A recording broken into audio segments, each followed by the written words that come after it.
Welcome back to మాయా బజార్ 2.0. కిరణ్ అబ్బవరం గారిని మన జనాలు అప్పట్లో చాలా ట్రోల్ చేసేవారు. ఎందుకంటే తన ఫస్ట్ సినిమా అప్పుడు ఒక లవ్ స్టోరీని నార్మల్గా చేశారు, అది బాగుంది, ఇట్స్ గుడ్. తర్వాత ఏంటంటే సడన్గా కమర్షియలైజ్గా వెళ్ళిపోదామని చెప్పేసి కమర్షియల్ సినిమాలు చేశారు. అప్పుడు ఏంటంటే తనకేంటంటే కమర్షియల్ సినిమాలు అంత సెట్ అవ్వక, ప్లస్ ఏంటంటే తనకు ఒక సినిమాటిక్ ఒక సినిమాటిక్ స్క్రీన్ ప్రెజెన్స్ అనేది ఉండాలి. అంటే ప్రతి హీరోకి ఒక స్క్రీన్ ప్రెజెన్స్ అనేది ఉంటే తనకి ఆ ఎలివేషన్స్ అయినా ఏదైనా వర్కౌట్ అవుతుంది. ఎగ్జాంపుల్ ఇప్పుడు విజయ్ దేవరకొండ అయినా కూడా చూడండి, వాళ్ళు లవ్ స్టోరీతోనే వచ్చారు, కానీ తనకున్న యాటిట్యూడ్తోనో దేంతోనో వాళ్ళకి సెట్ అయిపోయింది, ఏదో సెట్ అయిపోయింది, అలా నడిచింది. ప్లస్ మహేష్ బాబు అయినా కొందరికి ఆ స్క్రీన్ ప్రెజెన్స్తోనే సెట్ అయిపోతుంది, యాక్టింగ్ అటు ఇటు అయినా కూడా. కిరణ్ అబ్బవరం గారికి ట్రోల్ చేయడానికి రీజన్ ఏంటంటే అదే, సడన్గా వేరే హీరోయిజం ఎలివేషన్స్ రూట్లో వెళ్ళడం వల్ల అలా ట్రోల్ చేసేసారు, ఇదేంట్రా సడన్గా ఈ బిల్డప్ అని చెప్పేసి. మళ్ళీ తర్వాత కా సినిమాతోని సంవాట్ కొంత డిఫరెంట్ స్క్రిప్ట్తోని కొంత మెప్పించాడు. తర్వాత ఇప్పుడు కేరామ్తో వచ్చాడు అదే సెంటిమెంట్తోని. సో ఈ సినిమా ఎలా ఉందో చూద్దాం. హీరోనికి ఉన్న ఒక ప్రాబ్లం వల్ల మన హీరో ఎన్ని తిప్పలు పడ్డాడు, చివరికి ఏమైంది అనేది స్టోరీ. సో ఒకటి చెప్పాలి, ఈ కే ర్యాంప్లో ఉన్న గర్ల్ ఫ్రెండ్ని చూస్తే మాత్రము మీ గర్ల్ ఫ్రెండ్ లేకపోతే మీ లైఫ్ పార్ట్నర్ అనేది చాలా బెటర్ అని అనుకుంటారు. ఎందుకనేది మీరు థియేటర్లో లేకపోతే లాస్ట్లో చూడండి. సినిమాకి వస్తే ఏంటంటే మన వాళ్ళు, మన డైరెక్టర్స్ ఎవరైనా కూడా సినిమా సెటప్ అంతా, స్క్రిప్ట్ అనేది అంతా బాగానే చేస్తున్నారు, కానీ ఒక ఇంటెన్సిటీ ప్లస్ ఆ అథెంటిసిటీ అనేది మాత్రం ఖచ్చితంగా మిస్ చేస్తున్నారు. దానివల్ల ఏంటంటే ఒక మొనాటని, దానివల్ల ఏమనిపిస్తుంది అంటే మనకి ఒక కైండ్ ఆఫ్ ఒక క్రింజ్, లేకపోతే ఒక ఓల్డ్ నరేషన్ స్టైల్లో 10-15 ఇయర్స్ బ్యాక్ లాగా మనకు అనిపిస్తుంది. ఎందుకంటే కొంత మన ఇంటెన్సిటీ అనేది జోడిస్తే సినిమాలు అనేది పర్ఫెక్ట్గా ఉంటాయి, డౌట్ లేదు. ఈ సినిమా కూడా అంతే, స్క్రిప్ట్ అనేది పర్ఫెక్ట్, సెకండ్ హాఫ్ హ్యాండిల్ బాగా చేశాడు డైరెక్టర్.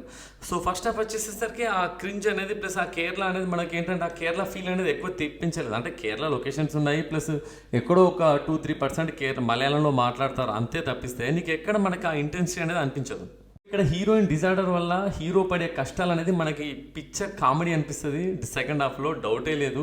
ఎందుకంటే జనాలు క్యాజువల్గా మనకి ఒకడు కష్టాలు పడుతున్నారంటే మన మనుషులకి చాలా హ్యాపీ కదా, దాన్ని ఎంజాయ్ చేస్తారు. It's a human psychology, that's it. First half అనేది కొంత ఎంటర్టైన్మెంట్, ప్లస్ తన ఎంట్రీ అనేది ఆ సాంగ్స్, ఓల్డ్ సాంగ్స్కి డ్యాన్స్ చేయడము, తన అంటే అసలు కిరణ్ అబ్బవరం క్యారెక్టరేషన్ ఏంటి అని చెప్పడం అనేది అంతవరకు బాగుంది 10 నిమిషాలు. ఇక తర్వాత కేరళ అదంతా ఆ లవ్ స్టోరీ మాత్రం క్రింజే అనిపిస్తుంది. ఫస్ట్ హాఫ్ అనేది ఖచ్చితంగా కొంత లాగ్ అనిపిస్తుంది. ప్లస్ ఏంటంటే ఇలాంటి సినిమాలకి ఒక బ్యూటిఫుల్, ఒక మంచి సాంగ్స్ ప్లస్ ఒక మంచి బీజిఎం ఉంటుండే చాలా బాగుంటుండే, అది కూడా మిస్ అయిపోయింది. ఇంటర్వెల్ ట్విస్ట్ అంటే ట్విస్ట్ అంటే మనకు తెలిసిందే, ట్రైలర్లో చూసారు కదా, మనకు హీరోయిన్కి ఒక ప్రాబ్లం ఉంటుంది, దానివల్ల హీరో పడే కష్టాలు ఏంటి. సో అక్కడ నుంచి సినిమా స్టార్ట్ అవుతుంది. ప్లస్ మనకు కూడా కొంత ఎగ్జైట్ అనిపిస్తుంది, అరే సెకండ్ హాఫ్లో అంతా హీరో గారికి పిచ్చెక్కిపోతుందని మనకు రెడీగా ఉంటాం. ఫస్ట్ హాఫ్లో కిరణ్ అబ్బవరం చాలా ఈజ్ ఆఫ్ గోయింగ్ అటిట్యూడ్తోని క్యాజువల్గా యాక్ట్ చేయడం అనేది నేర్చుకున్నాడు. అంతకుముందు ఏంటంటే ఒక బ్లైండ్ ఎక్స్ప్రెషన్ లేకపోతే సింగిల్ ఎక్స్ప్రెషన్ టైప్లో ఉంటుండే కదా, ఇప్పుడు అలా కాదు, ఒక క్యాజువల్గా యాటిట్యూడ్తోని ఈజ్ ఆఫ్ గోయింగ్తోని యాక్టింగ్ అనేది నడిచింది. He improved a lot. At వచ్చేసి మన డైరెక్టర్ ఓల్డ్ నరేషన్ స్టైల్ వల్లే ఆ ఫస్ట్ హాఫ్ అనేది దొబ్బింది.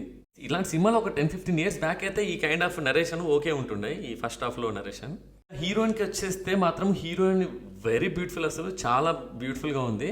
తను ఫస్ట్ తన రంగబలి సినిమాతోనే వచ్చింది, ఆ సినిమాతోని. ఇప్పుడు ఇంకా నెక్స్ట్ ఈ సినిమా, she's very beautiful, plus she acted very well. అంటే దానికి ఆ డిజార్డర్ ప్రాబ్లము, ఆ ప్రాబ్లమ్కి కరెక్ట్గా డీల్ చేసింది. అఫ్కోర్స్ ఈ వరల్డ్లో ఏ అమ్మాయి అయినా కూడా ఈ క్యారెక్టర్ని చాలా అలవోకగా యాక్ట్ చేస్తారేమో అని అనుకుంటున్నాను నేను, ఎవరైనా జనరల్ క్యాజువల్ గర్ల్ అయినా కూడా. ఇక్కడ ఓల్డ్ కమెడియన్, మన ఓల్డ్ కమెడియన్ యాక్టర్ ఉన్నారు కదా హీరో, మన నరేష్ గారు.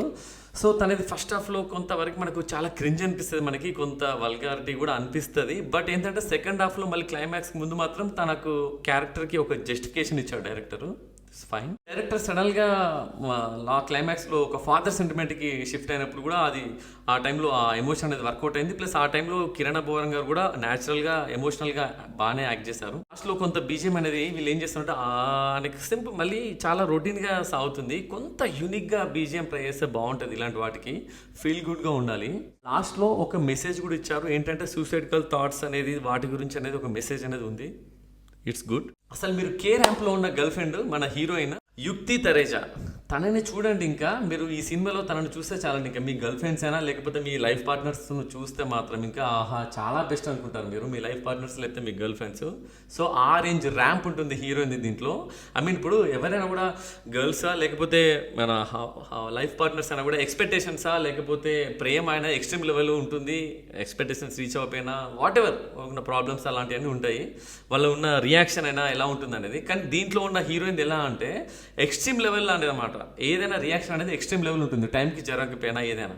సో ప్రామిస్ బ్రేక్ చేసినా కూడా, సో ఆ కైండ్ ఆఫ్ అనమాట. దానివల్ల హీరో ఏ రేంజ్ ఇబ్బందులు పడతాడు అనేది ఉంటుంది.